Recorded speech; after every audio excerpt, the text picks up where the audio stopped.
abanezere Imana tuzamurire Imana ijuru.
Hallelujah. Umure ntacyo bagiye kubatwara mutagiye ubwoba. Mwambaye neza cyane bashobora Imana bamugisha. Kugira ngo abantu twese twegerane. Abantu twegerane abari bicaye cyangwa se abari batandukanye minota n'ingahe kugira ngo ducunguze uburyohete dukomeza na gahunda y'Imana y'umugisha.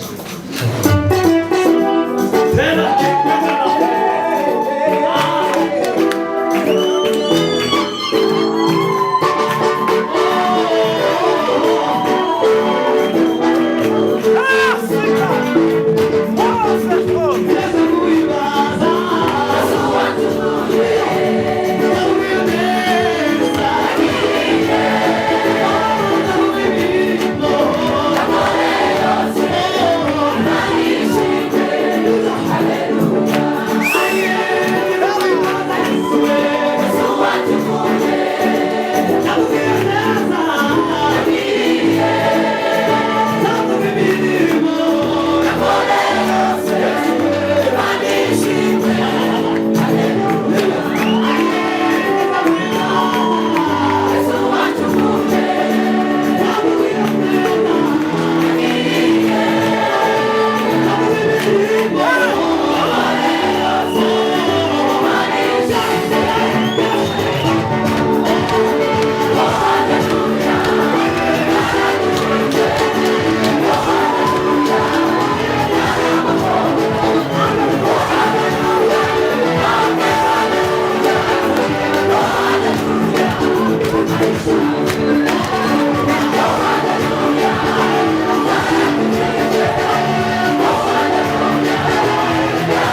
kimwe namwe tukaba tubasha kuboneka imbere y'Imana.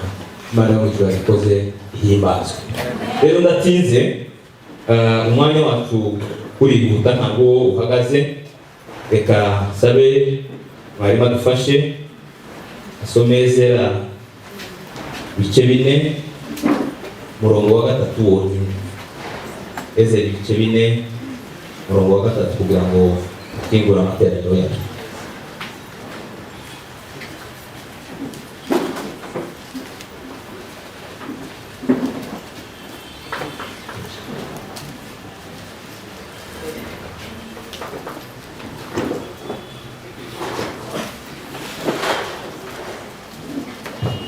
Ezera ibice 3. Ariko Zerubabeli na Yeshuwa n'abandi batware b'amazu y'abasekuruza b'Abisirayeli barabasubiza ati, ntacyo duhuriyeho cyatuma mwubakira Imana yacu inzu, ahubwo nitwe ubwacu tuzubakira Uwiteka Imana ya Isirayeli, nk'uko Kuro Uwiteka kuri umwami w'Uperesi yadutegetse. Maze abantu bo mu gihugu batera Abayuda gucika intege, mwiyubaka barabarushya. Amen. Arakoze cyane. Umurongo wa 3 wonyine ahantu nashatse ko mwebwe mwese ab'Imana yagiriye ubuntu, yahaye uburyo n'umwanya bwo kuba muri iki kibanza ya masaha kugira ngo duhimbaze Imana, avuze ngo barakaza neza n'Imana tubana n'umugisha. Bityo dufite inshuti zacu batakikemera ko tubita abashitsi, bitakiri na ngombwa ko bahaguruka. Icyo gusa batarakora ntibaruzuza fomu, ariko n'abakaruvani twavuga ko wenda ko bashobora kuba bari kumugere, sinzi niba ariko nabyita. Rero abo bantu barahari inshuti zacu, turabakunda kandi namwe muradukunda ukatuzirikana. Ni ukuri umuhate wanyu imbere y'Imana si ubusa. Rero aho mwicaye turavuze ngo muhawe ikaze, n'Imana iduhanisha. Haleluya, haleluya. Hashobora kuba hari abashyitsi bari hano hagati muri twe babaye bateraniye hano bwa mbere, bavuye mu matorero atandukanye.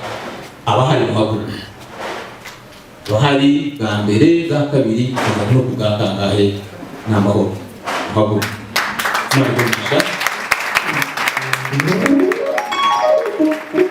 Ubihagaze hari n'abandi bashobora kuba badakeneye guhaguruka.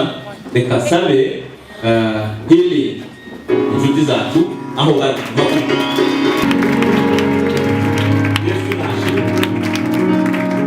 Hili ntawo buri cyo bavugaho kuri Karuvali. Hili inshuti za Karuvali igihe tubiyambaje mbese n'abafatanyabikorwa beza. Mu magambo navuga ko numva ko nicyo Kinyarwanda numva gisobanutse, muri abafatanyabikorwa beza. Karuvali ndabara inshuro 3 tubaki, niturangiza kubaki abana abasirikari bakisa wanasifiwe. Abandi gatatu kugira ngo mwana azumvise abasirikari baba bari stand by igihe cyose. Turarangiza kubakira muri iyo ndamukanyo, mutandukana imbere baduhindiriye muzini. Wanasifiwe. Reka tubare kugira ngo tubakire 1 2 3. N'umugisha kubana namwe mu nzu ya Data wa twese, turabishimiye.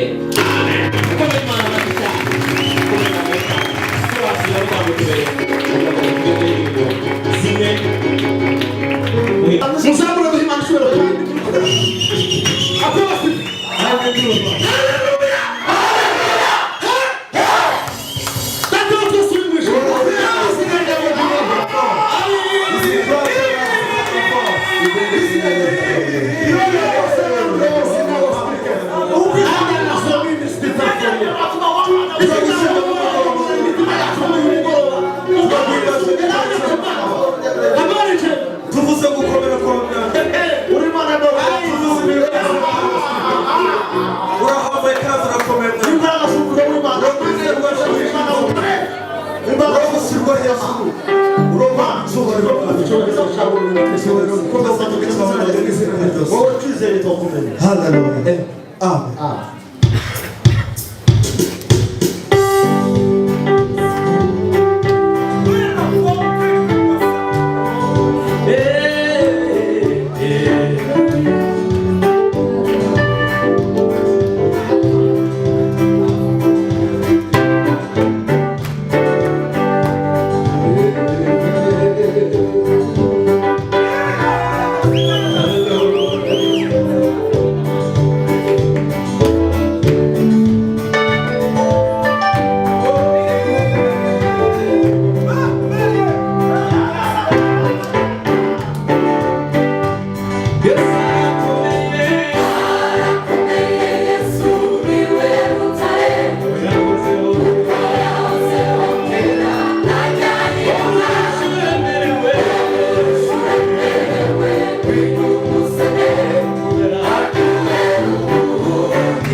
Assim no Calvário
arakoze biraryoshe ibintu byose kumubonye twari tumeze niko dukwiye komeza kumera kugeza neza dushobora reka sabe protocole bazana ibiseke kwakira worship team yani watu tukava indirimbo ngufi utangira Imana amaturo zashumi ndetse n'amashimwe iki giseke kiraha nica mashimwe ibiseke bibiri bazanye n'iby'amaturo asanzwe ndetse n'ibyacumi banafite envelope mu ntoki ku muntu wazanye icyacumi cye yasaba protocole envelope kugira ngo bigende neza kubera umwanya cyangwa se kubera ukuntu ahantu hatari hato hari n'ibindi biseke bashobora kuza kwifashisha protocole mu rwego kugira ngo turebe kubyigana kugira ngo bafashe abantu Imana babasha kwakira worship team niyo baguma aho ngaho n'amahoro cyangwa se okay ntibazi batambuke ariko kugira ngo nimuguma kugira ngo tubone ukuntu dukora n'iki gikorwa cyo gutura Imana aba bahageze n'amahoro ariko abandi muri izo Imana bamusha mubandutse kugira ngo hari ibintu ari akantu bahishiye ndari nababwiye mukomeze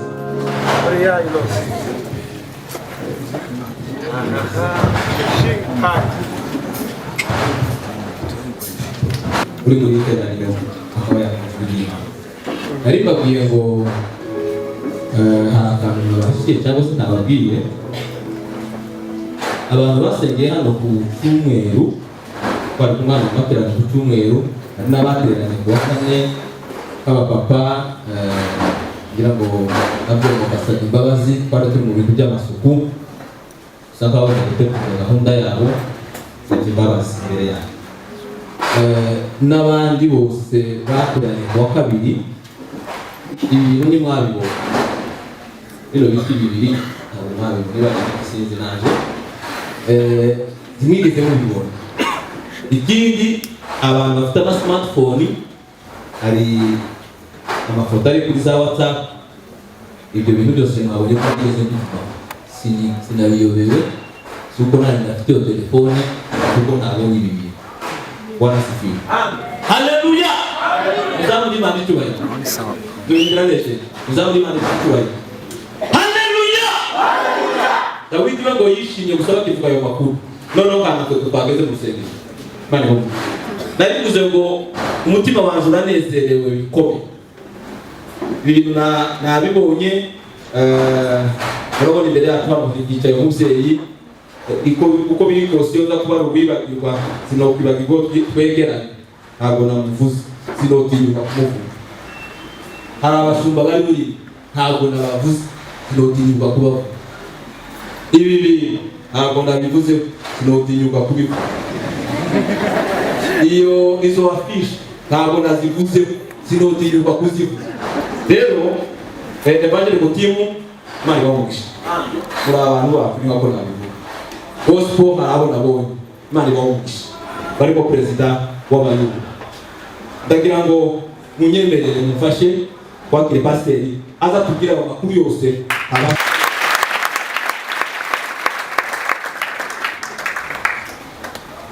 Ijari ryoroshye ijari ryoroshye ijari ryoroshye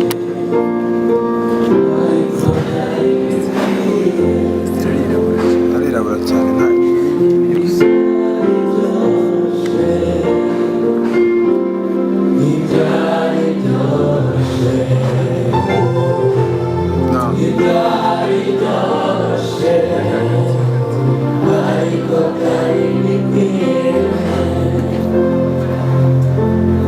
nta mwanya dufite ariko reka sabe buri muntu abwire mugenzi we ngo Pentecoste nziza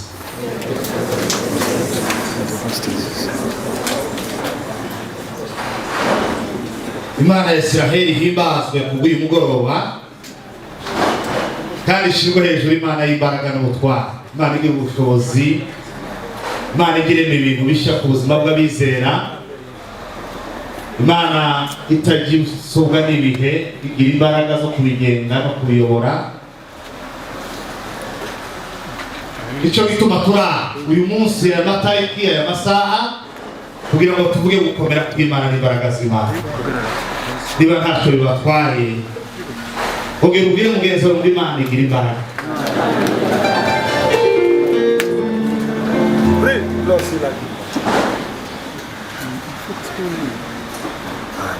Zamuhimbaza Mwami wanje n'ibyo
ihariro nimufashe twishimire mu Imana. Imana yakoze imirimo ikomeye imitima yacu iraneze. Baruhimba ababera dufatanije gushyira hejuru izina ryawe. Uhimbazwe Imana y'Imana. Uhimbazwe Imana ku itariki 14 hariya hafi yo kwa Nyirintwari. Uhimbazwe Imana ku itariki 19. Uhimbazwe Imana y'Imana.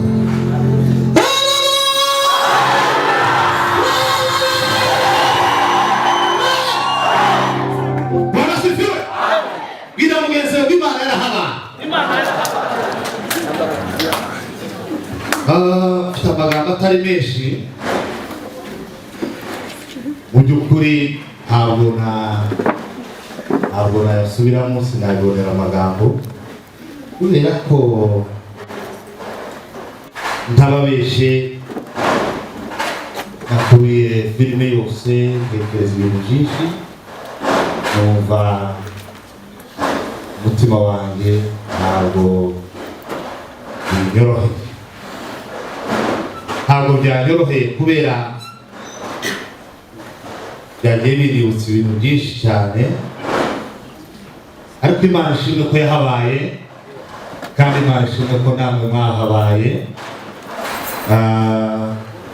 bakozi b'Imana nshuti z'Imana nshuti zanjye bakozi b'Imana twabanye kuva muri wa munsi kugeza uyu munsi mwambitse mu mwenda umutima wanjye ntabwo uzabibagirwa kandi igihe cyose ndazi neza ko Imana itazajibagirwa namwe izagira ikibaheza n'umugisha kugira ngo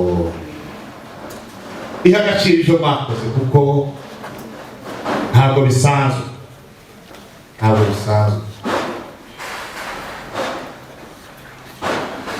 byasaga nkaho ntazi iyo nerekera byasaga nkaho ntazi ikiri bukurikireho byasaga nkaho ntazi imbere n'inyuma ntazi iburyo cyangwa ibumoso ntazi umuryango wo gukomanga ariko mwambereye umuryango nakomanze ninjira mwambereye amababa mwandiriza izuba mwandiriza imvura bakozi b'Imana mwese abari aha n'abatari Imana ya Isiraheli mwakoreye niyo yonyine gusa ifite umugisha yabaha ungana n'ibyo mwakoze. Reka mbasabe mbwire mugenzi wawe ngo ni ukuri warakoze ku ruhare rwawe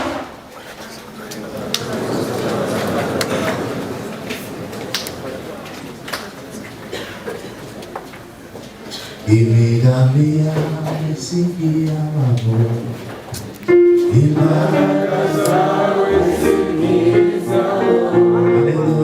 Ntibigashobokera abantu, imbere yawe birashoboka. Imigambi yawe si iy'abantu, haleluya. Imbaraga zawe si nk'izabo, ntibigashobokera abantu, imbere yawe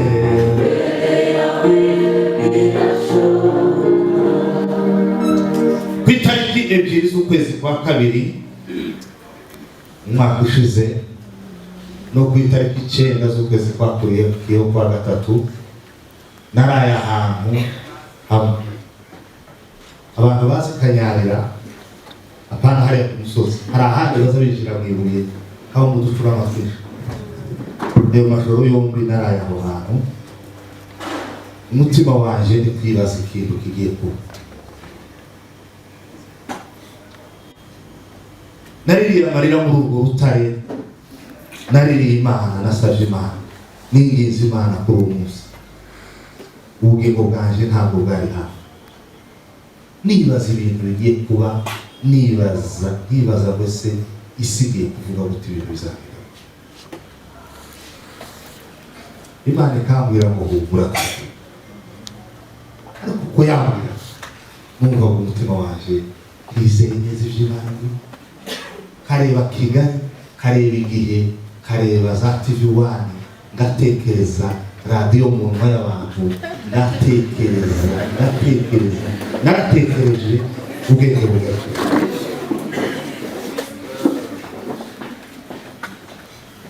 Ubugingo bwanje buragwa, umutima wanje ugera kuri.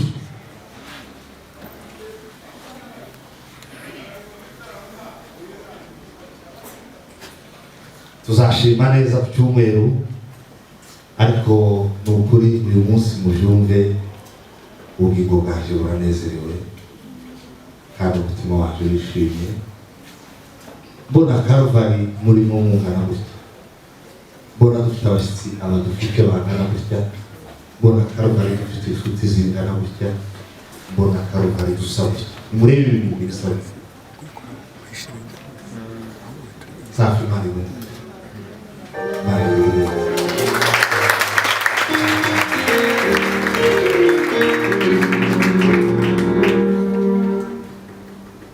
Amashusho azatambuka ku isi harimo ibi bintu na bya bindi byari bihari kuri veye n'ibindi.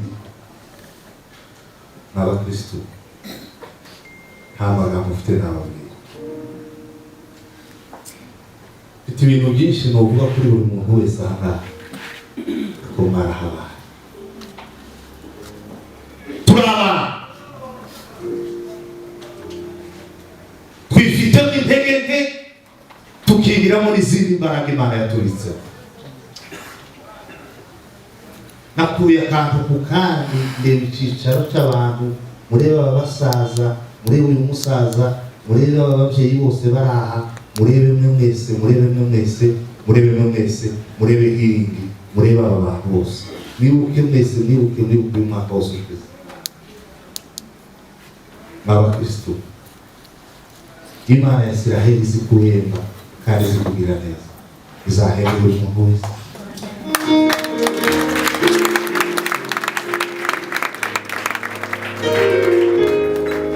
Ureke mbabwire, ubu kubera umugambi w'Imana, iyo mutaba hari abandi Imana iba yarazanye.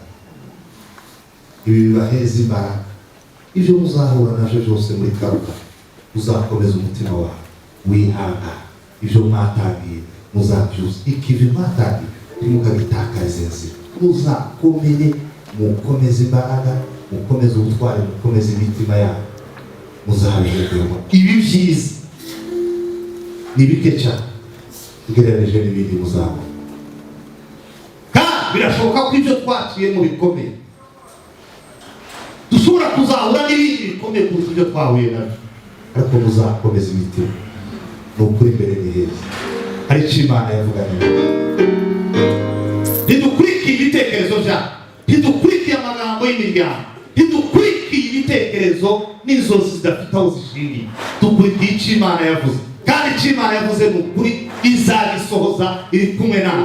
Nimuhuze imbaraga, muhuze amaboko, Imana iri kumwe nawe.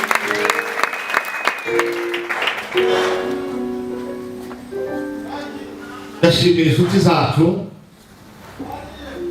ababyeyi bacu bari muri musaza twakunze kubana kenshi kuwa gatatu no kuwa gatanu. Hari muzehe ntakubonye mu mutima wanjye aje muri.